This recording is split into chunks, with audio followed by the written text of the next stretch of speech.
कुछ ही देर में जो राजू श्रीवास्तव का पार्थिव शरीर है वो निगम बोध घाट पहुंचेगा। यहाँ पर सबसे पहले एक शोक सभा रखी गई है जिसमें 2 मिनट का मौन रख करके लोग राजू श्रीवास्तव को अंतिम विदाई देंगे, श्रद्धांजलि देंगे। उसके बाद जो अंतिम संस्कार की प्रक्रिया है वो पूरी की जाएगी। पूरे हिंदू रीति रिवाज के तहत उनका अंतिम संस्कार किया जाएगा और वो पंचतत्व में विलीन होंगे। आपको हम तस्वीरों के माध्यम से दिखाएंगे कि किस तरह से यहाँ पर आप देख सकते हैं जो उनके चाहने वाले हैं, जो उनके प्रशंसक हैं, वो यहाँ पर पहुँचे हुए हैं और जो लोग यहाँ पर पहुँच रहे हैं वो नम आँखों से उन्हें श्रद्धांजलि देने के लिए पहुँच रहे हैं। उनका कहना है कि जिस तरीके से गजोधर भैया उन्हें छोड़ करके गए हैं वो उन्हें भूल नहीं पा रहे हैं, क्योंकि जब भी वो निराश होते थे, जब भी वो दुखी होते थे तो उनके कॉमेडी को देख करके, उनके व्यंग को देख करके वो अपने दुख को भूल जाया करते थे।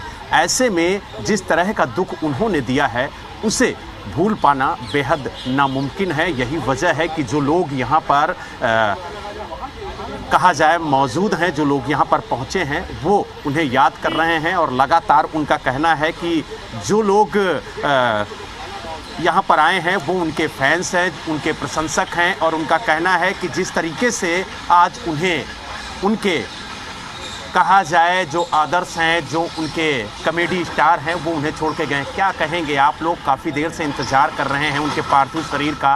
अब कुछ ही समय रह गया उनके पार्थिव शरीर को पहुँचने में, क्योंकि उनकी अंतिम यात्रा निकल चुकी है घर से। मेरा नाम प्रदीप पल्लवी है और मैं भी लाफ्टर चैम्पियन हूँ। लाफ्टर चैलेंज जब 2005 में आया था तो राजू भाई के साथ ही मेरा मुकाबला था। ये मेरे लिए सबसे बड़ा सौभाग्य था, क्योंकि मैं अगर हारा भी तो राजू श्रीवास्तव से हारा, क्योंकि वो तो यूँ कहिए कि कॉमेडी के भीषण पितामह थे। लोगों ने बहुत कुछ उनसे सीखा और आजकल के जो कॉमेडियन हैं, जो नए नए उभर के आ रहे हैं, वो भी राजू भाई के वीडियो कैसेट्स यूट्यूब पे जा कर के उनको सुन कर के वही प्रेजेंट करते हैं। तो उन्होंने बहुत कुछ दिया है राजू भाई ने, मैंने भी उनसे बहुत कुछ सीखा है। आज भी वो हमारे बीच में, मतलब मैं क्या कहूँ उनके लिए कि कोई ऐसा पल जो उनके साथ आपने बिताया हो वो याद हो आपको? जब लाफ्टर चैलेंज की शूटिंग हो रही थी 2005 में, तो उनके बहुत से आइटम ऐसे थे जो उनको याद नहीं थे। तो मैंने उनको बताया था कि राजू भैया आपका वो आइटम जो आपने देहरादून में सुनाया था शादी वाला, वो सुनाइए। ओ आप प्रदीप, तूने यार याद दिला दिया। तो वो आइटम उन्होंने जब पेश किया लाफ्टर चैलेंज में तो वो पूरे हिंदुस्तान में छा गया। शादी वाला सीन आपको भी याद होगा कि मेहमान जुड़ते हैं, क्या चीज़ कैसे मांगते हैं, सालियाँ आती हैं कैसे वो करती हैं। उसके बाद उन्होंने बहुत सारी चीज़ें ऐसी सुनाई, तो उनका एक छोटा सा एक्सपीरियंस रहा जो मुझे आज भी याद है और बहुत कुछ मैंने उनसे सीखा भी। तो मैं चाहूँगा कि आज उनकी अंतिम विदाई पर वो जो चंद लम्हा आपको याद था वो हमारे दर्शकों को भी बताएं और सुनाएं। चंद लम्हा बस यही था, उन्होंने यही कहा था कि आप लोग जो हैं पहले स्क्रिप्ट को देखिए, पढ़िए, उसको प्रेजेंट करने की कोशिश कीजिए। अगर आप किसी को लेकर के कॉमेडी करते हैं तो उसको ऑब्ज़र्व कीजिए, उसके चलने का स्टाइल, उसके बोलने का स्टाइल, उसकी हरकतें, उसके हाव भाव, तभी मंच पर प्रेजेंट करो उसको, तभी कॉमेडी में जान आएगी। मुझे एक शेर याद आता है कि यूँ तो सभी आए हैं दुनिया में मरने के लिए, मौत उसकी जिसका ज़माना करे अफसोस।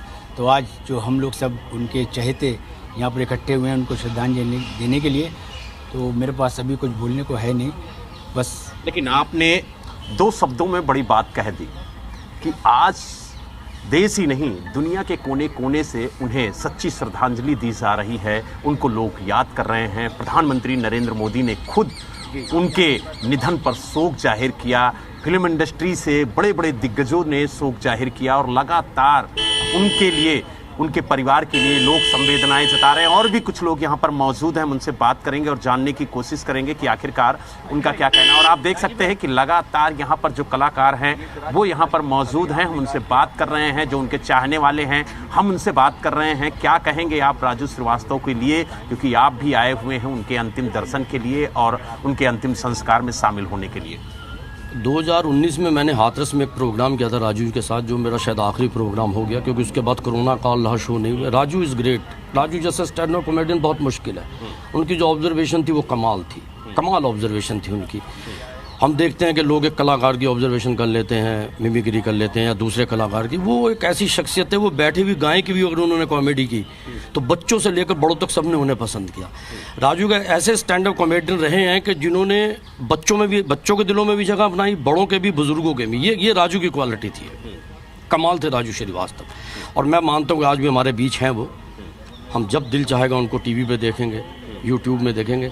और राजू एक्चुअल जीवन में भी बहुत अच्छे थे, क्योंकि जिस संघर्ष से उन्होंने अपने को आगे बढ़ाया, एक कहना चाहिए उन्होंने वक्त वो भी देखा, और उसके बाद वो समझते थे कि जो कलाकार मुंबई में आके स्ट्रगल कर रहे हैं, जो कलाकार आगे बढ़ रहे हैं, उनको समझ लेते थे राजू कि हाँ इनको मेरी मदद की ज़रूरत है, हेल्प की ज़रूरत, बंद मुट्ठी से भी वो मदद करते थे। बिल्कुल बड़ी बात कही आपने, क्योंकि राजू श्रीवास्तव ने वो संघर्ष देखा था, वो संघर्ष किया था, जिसे लोग संघर्ष का नाम देते हैं और कहते हैं कि अगर मुंबई जाना है तो वहाँ संघर्ष करना पड़ेगा, अगर कामयाबी हासिल करनी है तो संघर्ष करना पड़ेगा। बिल्कुल बिल्कुल, मैं मानता हूँ इस बात को। राजू जी में क्वालिटी थी, ये फ़न था। आज पूरा देश जो है मतलब बड़ा उदास है, क्योंकि अच्छा राजू श्रीवास्तव जी के जाने के बाद आप देखिए, चाहे वो राजनीति जगत हो, कला के फील्ड हो, खिलाड़ियों को, सब लोग इस दर्द को महसूस करते हैं। हम चाहेंगे कि हमारे दर्शकों को आप बताएं उनके साथ बिताए हुए पल को, और कोई ऐसा पल जो आपको सबसे ज़्यादा यादगार हो। देखिए, आखिरी शो में जब 2019 में राजू जी के साथ मैं एंकरिंग कर रहा था, मैंने मंच पर बुलाया राजू श्रीवास्तव जी को, तो राजू श्रीवास्तव जी हल्के से मेरे कान में बोले कि माइक ये वाला अच्छा है या जिससे तुम बोल रहे हो। तो मैंने कहा राजू दादा, तुम्हें तो किसी माइक की ज़रूरत नहीं है, तुम सेलिब्रिटी हो, तुम तो बिना माइक के भी करोगे तो भी लोग तुम्हें पसंद करेंगे। ये उनके मेरे बीच बात चली, मैंने फेसबुक पर डाली भी हुई है ये। तो उन्होंने इसका जवाब जो मुझे दिया वो इस तरीके से, चल हट। ये थे राजू श्रीवास्तव। तो यानी आप देख सकते हैं, जो लोग उनके साथ काम कर चुके हैं, जो लोग उनके साथ वक्त बिता चुके हैं, जो लोग उनके प्रशंसक हैं, वो आज सभी इस निगम बोध घाट पहुँचे हुए हैं उनके अंतिम यात्रा में शामिल होने के लिए। और आपको बता दें कि आप देख सकते हैं तस्वीरों के माध्यम से कि धीरे धीरे लोगों के पहुंचने का जो सिलसिला है वो बादस्तूर जारी है। उत्तर प्रदेश के जो पर्यटन मंत्री हैं वो भी यहाँ पर पहुँच चुके हैं। इसके अलावा 2 विधायक उत्तर प्रदेश के हैं, वो भी यहाँ पर पहुँचे हुए हैं, और लगातार नेताओं के भी पहुँचने का सिलसिला बादस्तूर जारी है। और आप देखिए कि किस तरीके से उनके चाहने वाले यहाँ पर पहुँचे हुए हैं।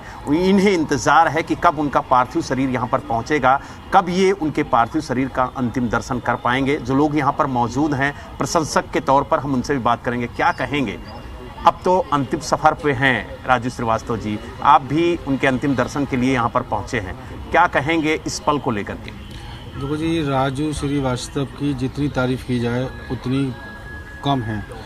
और राजू श्रीवास्तव ने जो गरीबी के दिन देखे वो शायद इस देश को नहीं पता।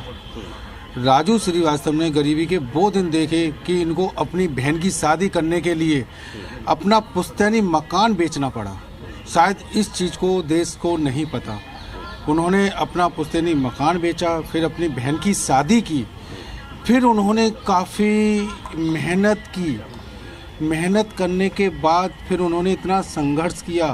फिर लाफ्टर, इन्होंने काफ़ी फिल्मों में भी काम किया।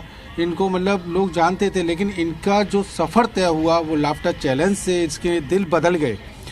फिर इन्होंने सर्वप्रथम इस चैलेंज के बाद जो पैसा कमाया तो इन्होंने 10 गुना पैसा दे के अपना वो मकान सबसे पहले ख़रीदा। ये उनके अंदर क्वालिटी थी। और वहाँ के जो लोग हैं वो बताते हैं कि यह किसी को किसी चीज़ की ज़रूरत होती थी तो वो पहले वहाँ अपने गांव में पूछते थे कि इसे एक्चुअल ज़रूरत है या नहीं है। और यदि वो बात सच हुआ करती थी तो वो बैंक के थ्रू, मनी ऑर्डर थ्रू, कैसे भी कैसे उनकी मदद करते थे। सबसे बड़ी बात थी उनके अंदर।